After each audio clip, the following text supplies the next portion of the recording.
प्रभूचा गौरव असो आत्ता आणि सदा सर्वदा. आत्ता आणि सदा सर्वदा प्रभूचा गौरव असो. मानवी जीवन जगत असताना बऱ्याच वेळेला माणूस जखमी होत असतो. कधी शारीरिकदृष्ट्या त्याला दुखापत होत असते, कधी भावनिकदृष्ट्या तो दुखावला जात असतो. हातातून अपराध किंवा पाप घडल्यामुळे आध्यात्मिकदृष्ट्या देखील तो जखमी होत असतो. अशा वेळेला माणसाने नक्की काय करायचं, त्याविषयी आजची दोन्ही वाचनं आपल्याला मार्गदर्शन करत आहेत. पहिल्या वाचनामध्ये एज्रा शास्त्री आपला पापांगीकार करत आहे. पापांगीकार म्हणजे कन्फेशन. आपण व आपल्या लोकांनी केलेल्या पापांबद्दल तो देवाकडे क्षमेची याचना करत आहे. कोणत्या प्रकारची पापं लोकांकडून घडलेली? बाबिलोनच्या हद्दपारीमध्ये असताना इतर दैवतांची पूजा करण्याचं पातक त्यांच्याकडून घडलेलं. वाटेवरती इतर धर्मीय स्त्रिया त्यांच्या नजरेस पडल्यामुळे त्यांच्याबरोबर लग्न करून यहुदी वंश भ्रष्ट करण्याचं पाप त्यांच्या हातून घडलेलं.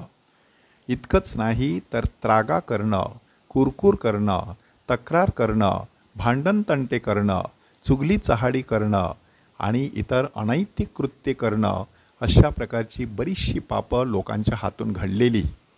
आता मंदिर उभं झालेलं आहे, त्या मंदिरामध्ये परमेश्वराची आराधना करायची आहे. त्यासाठी हृदय आणि मन शुद्ध असणं गरजेचं आहे. म्हणून एज्रा शास्त्री परमेश्वराकडे दयेची याचना करतो, आपल्या सर्व पापांची देवाकडे क्षमा मागतो. दुसरीकडे प्रभू येशू ख्रिस्त आपल्या 12 प्रेषितांना एकत्र बोलावून सर्व भूते काढण्याचे आणि रोग बरे करण्याचे सामर्थ्य आणि अधिकार त्यांना देतो आणि देवराज्याची घोषणा करण्यासाठी आणि विशेष करून रोग्यांना बरे करण्यासाठी पाठवतो. ह्या दोन्ही ठिकाणी आपल्याला आरोग्यदान हा विषय देण्यात आलेला आहे. ख्रिस्त सभेमध्ये आरोग्यदानाची 2 साक्रामेंते आहेत. प्रायश्चित्त साक्रामेंत आध्यात्मिक आरोग्यासाठी आणि रुग्णाभिषेक साक्रामेंत शारीरिक आरोग्यासाठी. माणसाला अशा परिपूर्ण आरोग्याची फार गरज असते. बऱ्याच वेळेला शारीरिकदृष्ट्या धडधाकट असलेला माणूस आतमधून अपराधीपणाच्या भावनेने प्रचंड खचलेला असतो किंवा जखमी झालेला असतो. दुसरीकडे आध्यात्मिकदृष्ट्या चांगल्या प्रकारे जीवन जगत असलेला माणूससुद्धा शारीरिकदृष्ट्या खंगलेला असू शकतो किंवा शारीरिकदृष्ट्या भक्कम असलेला आध्यात्मिकदृष्ट्या सुद्धा सातत्याने प्रसन्न चित्त असलेला माणूस भावनिकदृष्ट्या मात्र गळून गेलेला असतो. कारण बऱ्याच वेळेला त्याच्या वाटेला केवळ नीतिमत्वासाठी छळ आलेला असतो, अपमान आणि मानहानी आलेली असते. अशा वेळेला माणसाचं परिपूर्ण आरोग्य टिकवून ठेवण्यासाठी माणसाने कुठे जायचं बरं?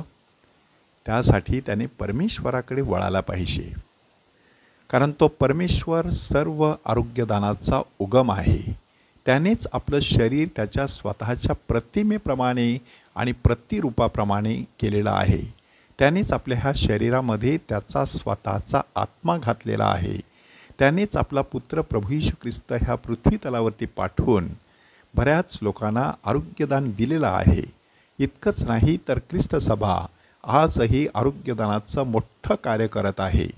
बऱ्याच ठिकाणी आरोग्यदानाची केंद्र आहेत, हॉस्पिटल्स आहेत, क्लिनिक्स आहेत, वृद्धाश्रमे आहेत, अनाथाश्रमे आहेत आणि कुष्ठरोग धामेसुद्धा आहेत.